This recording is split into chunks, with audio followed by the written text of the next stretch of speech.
is just don't be too excited about keeping up with everybody else. Know your numbers, stick with your numbers. I'd rather see you buy, 0 units this year than buy the wrong 200 units just because you just want to do a deal. Hello and welcome to Pillars of Wealth Creation, where we talk about creating financial success with a special focus on business and real estate. I'm your host, Todd Dexheimer. Now, let's get to it. Are you ready to start investing in real estate today but don't know where to start? Sometimes investing can seem way too complicated, but it actually couldn't be any easier than with HomeInvest.com. You know the co-founder and my friend Nate Armstrong. He appeared on episode 20, and if you haven't heard it, go back and listen to it, episode number 20. Home Invest is a company that allows you to invest in turnkey real estate. Their goal is to build powerful investment tools that make real estate investing accessible to everyone. They have contractors and property managers available for you with the click of your mouse. While other real estate agents can only offer a property, Home Invest brings you a full turnkey package that allows you to diversify your investments, earn passive income, and start building equity in properties. Their simple, intuitive design allows newcomers and experienced investors alike to hit the ground running and to be able to choose the properties when they want and where they want. View easy to understand charts and data to allow you to buy in only a few clicks or just a simple phone call. With Home Invest, you'll be building your portfolio as quickly or as slowly as you would like. And right now, Home Invest is giving our listeners, Pillar of Wealth Creation listeners, a free course on how to finally win in real estate investing. So go to homeinvest.com/pillars. That's homeinvest.com/pillars. to claim your free course today. Hey, welcome back to Pillars of Wealth Creation. I'm your host, Todd Dexheimer. With me, as always, is John Stiles with Bridge Realty. John, how are you doing today? I'm doing great today, Todd. It's a good day to be alive. Awesome. Well, John, congrats on your conference that you held yesterday. I think it was a success. I think it's your second conference that you've held, correct? Yeah, or maybe conference, whatever you want to call it. But I've done a variety of things over the years, but this is probably the second one that's to this targeted list of apartment owners. Yep. So. I had I went and played hockey today. Oh yeah. And I was there and one of the guys said, "Hey, did you speak yesterday in Richfield?" I said, "Oh, yeah, I did." He said, "Oh, I got the invitation." And he goes, "Unfortunately, it was too late. I didn't see it." And he goes, "I really wanted to come. It looked great." So your mailing did hit more people and that did want to come. So keep it up. Anybody who's starting something new, like John, this is your second time to this target audience. It's obviously going to take a little while to gain a good audience that's going to want to continue to come and maybe tell other people. And a lot of times they're going to see it and they're going to push it aside, and then they'll see it again. They go, whatever. And they'll see it again, go, "Oh, maybe I should check this out one time."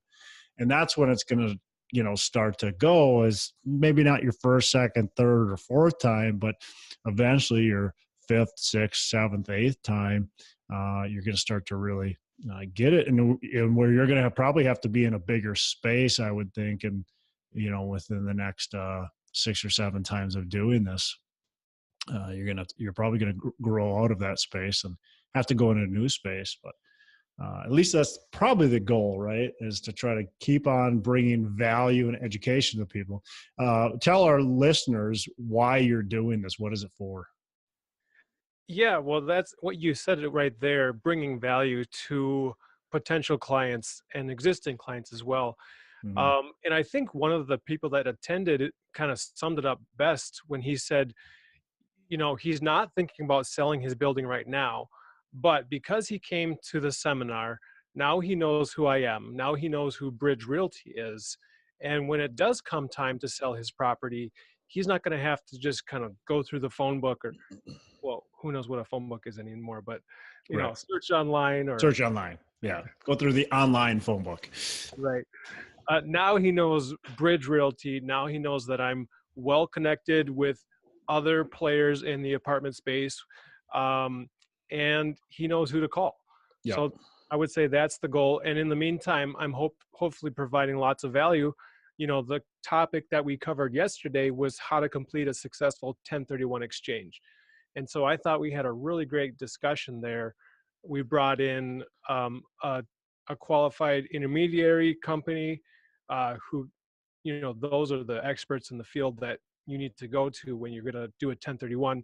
But in addition, we brought in a local bank, lender, we brought in a commercial title company, and of course, you and I were there representing Bridge Realty as agents. So it was a well-rounded group of experts, and yeah, I thought we had a great discussion on it.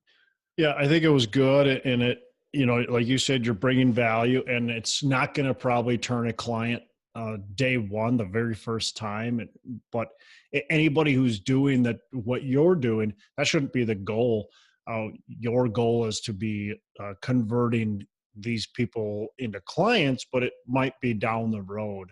I had somebody who told me, I can't remember who it was, but they, oh yeah, it was a local broker. That's right. So it was a local broker, and I was asking them, how their year was. They said it was a record year. I've never sold this many properties for the value. And so, well, that's great. He goes, the funny thing is, he goes, I had two of my biggest sales were from clients that I never have gotten paid from before, that I started working with over 20 years ago. Hmm. And so it's that's a long time to wait, obviously, to get paid. But essentially, this guy built relationships from 20 years ago. He helped these guys out. They were both new construction projects 20 years ago. He helped them get them off the ground. He helped, contacts, all that kind of stuff, and kept in contact with them. And then 20 years down the road, they both sell the properties, and he makes a really nice commission on them. So, that's the power of what you're doing, is this relationship building. Like you said, this guy no longer has to look in the online phone book anymore. He knows John Stiles, and he's going to probably work with John Stiles as long as you do your job and continue to have contact with him, continue to hold meetings like this, maybe even, he's on your list now, invite him to lunch, that type of stuff, and just keep that relationship building. He's going to want to do business with you. Yep. That is the challenge with this line of work. It does take a long time. They call it, the sales cycle. So it has a long sales cycle from beginning the relationship to getting paid, but it can be worthwhile, and it's an exciting journey. Yeah, we're not selling stocks. Stocks are exchanging hands daily, and more than once a day. We're selling real estate where, at best, it's going to happen once every few years. On average, I don't know how often a apartment complex changes hands, but I wouldn't guess on average apartment complex changes hands once every 7, 8, maybe 10 years on average, maybe even longer. I mean, there's a lot of times where it's 30, 40, 50 years. Yeah, I would say in our Midwest culture here, people tend to hang on to the properties quite a long time. And they just think it's something you hold till you die. Until recently now, we've seen a lot of change as our market's gotten really hot and kind of a lot of national attention. Now we're seeing people from, California and Florida and wherever, New York, all over the place, and even from out of the country buying in our market. But until recently, our market's been very much people in state, locally, buying properties, and they hold them for 20, 30, 40, 50 years. And a lot of times you even pass them down to their heirs. Right. So we'll see. I think there's going to be a change in our market now that we've gotten a lot of national attention, and a lot of national players have came in, or international players, people from all over have came in and bought these properties. I'm thinking in 3 to 5 years, you're going to see a lot of these properties back on the market trying to be sold. Right. Yep. Yeah, definitely. If somebody's looking for a place to have a really great asset, we in the Midwest don't have these super high highs and super low lows. Well, I mean, not low lows, but just these huge changes in the Right. market as you Right. do on the coast. Yeah, we're not a coastal market. There's a big difference, and we're a good, strong market. So, Right. um, well, cool. So, anyways, I just wanted to give you a shout out for the whatever you called what you did Seminar. yesterday, seminar, for the seminar you held, and congratulations on that. Good job. Keep it up. Yeah, and I appreciate you participating in it. Hey, I want to interrupt this episode real quick to talk to you about Nate Armstrong, our sponsor, Nate Armstrong. He's with homeinvest.com, and you want to get to know Nate. So go to homeinvest.com and just connect with Nate, talk to him, learn about his operation, what he's got going on. He's a turnkey provider, and it may not be right for you, but it could be the perfect fit. So it doesn't hurt. It's a free call, consultation just to figure out, what they do, what they have to offer. And worst case is you're going to meet a great person who's really well educated in real estate. He's done a ton of different real estate strategies, and probably is going to teach you a little bit, even on a short conversation with him. So go to homeinvest.com and connect with Nate's company. You're definitely not going to be disappointed. It's worth it. So thanks, and we'll get back to our show. So let's talk about what the topic on hand today is. Yeah, well, the topic has to do with getting to 1 million apartment units. Maybe not that many. Or, yeah, so kind of like, what does it mean to own several apartment units? Whether it's whatever your goal might be, a couple thousand, a couple hundred, whatever it might be. Does that mean that you're going to own them entirely outright, or does that mean you're going to be a partial owner? And does that partial ownership, how does that reflect on your financial statement? How does that reflect on your financial well-being? So, Yeah, I think, where this topic comes from is a place of maybe a little bit of just what I've been seeing a lot, on Facebook and as I'm at conferences and just talking to people. And right, wrong, or indifferent, I'm just going to be talking about how people are, kind of talking about their portfolio, kind of talking about how they're doing business. And we have to just be careful about, I think a lot of times we, especially in this environment where we've got these Facebook connections and you can see somebody, I just closed on a 255 unit, apartment building.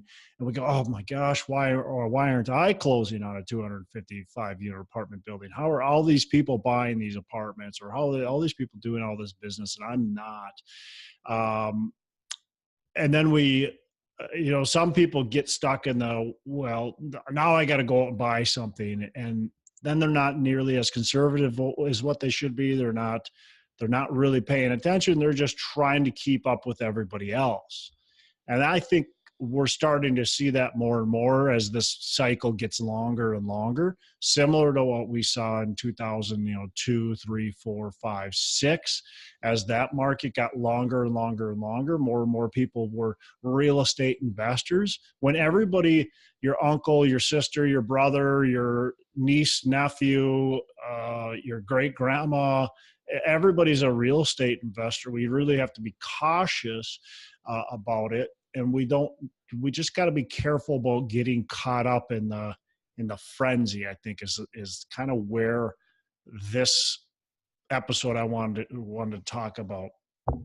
One of the things, John, you and I talked a little bit about yesterday about this is, I see these people on Facebook and they go, "Hey, I just closed on this 255 unit apartment complex. It's in blah, blah, blah, wherever. Dallas, Texas is the big hot one right now. Everybody seems like they're buying something in Dallas. Bought it in Dallas, Texas. Great project, blah, blah, blah." And then you see 5 other people posting about that same apartment complex that they closed in Dallas, Texas. And you got to scratch your head a little bit and go, well, wait a second now. Who actually owns this apartment complex? Do all these people really own it? What's going on? And then you come to find out maybe they have like a 2% ownership or even a 0.5% of ownership.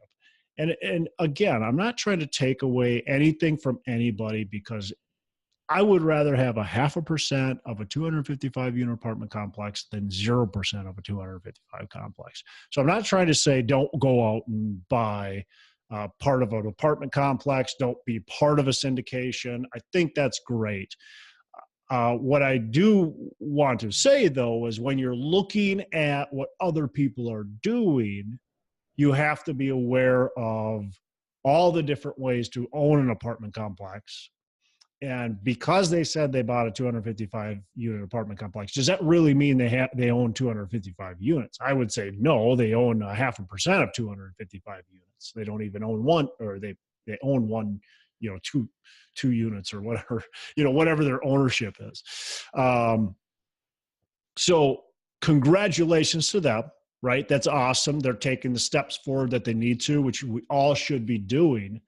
But as somebody who's looking at that from the outside, just be careful you don't get caught up in that envy type thing where you're going, man, I really need to buy that 255 unit apartment complex. We also need to consider too is, look, you've got your formulas. Hopefully, if you're listening to this podcast and others, you should be forming your formulas. You should be getting your underwriting to where it's conservative for you, where you can put together a good business plan, and you've got to maintain that. And so just because, Jim and Joe and Joan went and bought these apartment complexes doesn't mean you need to, if you can't find a deal that makes sense and works for you. So just kind of a lot of things that I'm seeing that I get, I'm like, oh, we got to be careful. We got to really be careful about how we're looking at what other people are doing and doing these deals ourselves. Yeah, we all kind of suffer with this condition of wanting what other people have. Mm-hmm. And so not that it's bad to celebrate when you've got a win. Like I totally believe in some people, there's a group of people that call this, it's a short acronym, CAW, celebrate all wins, which is wonderful because then that can help you build momentum to the next thing, and it can encourage other people to celebrate their own wins and to make progress. Yep. But you got to be also honest with yourself and with everybody else that you're celebrating with about what you actually accomplished. So yeah, and I would agree with that too. I mean, again, I'm not trying to take things away from people, because I know a lot of people that own smaller percentages in apartment buildings, and I still think that's fantastic. I mean, that's great. I have people that talk to me all the time about, helping out to be a small partner in my deals. And I'm happy, that's awesome. I'm happy to allow the right partners. And, now I can't take like every single person, but, certain people to have small partnership roles.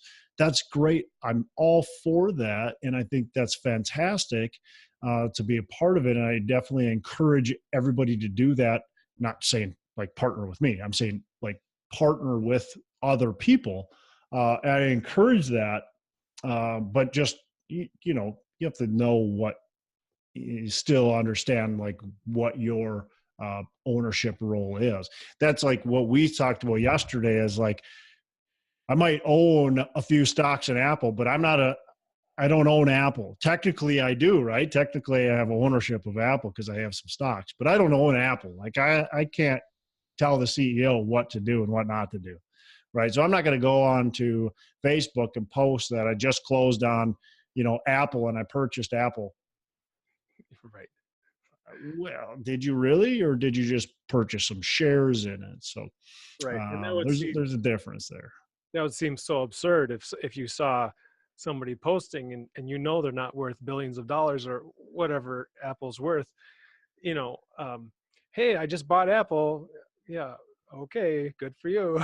Yeah, yeah. Seems odd to do that. So Yeah, again, obviously, if you got some general partnership in Apple and you actually had some decision making and stuff like that, that'd be something great to post. And so, those who are doing that for a syndication, absolutely, now you have some general partnership, but still understand what your role is and know that, and just understand as you're looking at other people's posts that everybody's got different roles. We were talking about a gentleman, I'm not going to name any names, but owns a lot of units, and but owns less of a percentage of those units than what I think most people would think. And we just said, I just said, guess what? The net worth of that individual is this, not what you would think with owning that amount of units, and that's just still doing extremely well. But it's when somebody says they've got 5,000, 10,000, 2,000 units, it sounds really impressive, right? And it is. But we also have to think, okay, maybe they have 2,000 units, but maybe they have 10% ownership in those 2,000 units. Well, that's okay. That's 200 units. That's still awesome, but it's not 2,000 units. It's still very great, but now it puts into perspective when you talk about the guy who's got, and that's what we talked about, is the guy who's got 50 units or even 20 units and they own them free and clear. That's really impressive too. Like, that's super impressive, but it doesn't sound as impressive, right? If I told you, John, I got 50 units and I own them free and clear, and then another person standing next to me says, well, I got 1,000 units, which guy sounds like they've got more and are doing better? Probably the guy with 1,000 units, right? Where the guy with 50 units might actually be doing better, depending on, of course, can't compare exactly. We also talked about pricing too. If you're owning properties in A-class areas, he did a ton of value add. They're worth 190,000 a unit. Or if you got a property in a C-class neighborhood, that's worth 35 or 40,000 a unit. There's a big difference there. If I got an A-class property and it's 100 units and it's selling at 90 grand a door versus a C-class property that's 250 units selling for 40 class, well, which one's worth more? The A-class is worth a lot more. right. It just shows you that the pure number of units is only one aspect of the value of your portfolio. Mm-hmm. There's the equity, there's the cash flow, and there's your percent ownership in all of that. So yeah. So one thing that I think would be important for the investors to think about is what's your actual net worth, and how is that being affected by your transactions? Because if you're taking and buying these properties and you're only having a small percentage role in them, and you're maximizing leverage, so you're really pushing that leverage, what is your actual net worth gain, and is that net worth gain worth the risk of the investment? And if the answer is yes, then of course go for it. But if the answer is no, well then why are you doing the deal? Is it just to be able to tell people you've got more units under your belt?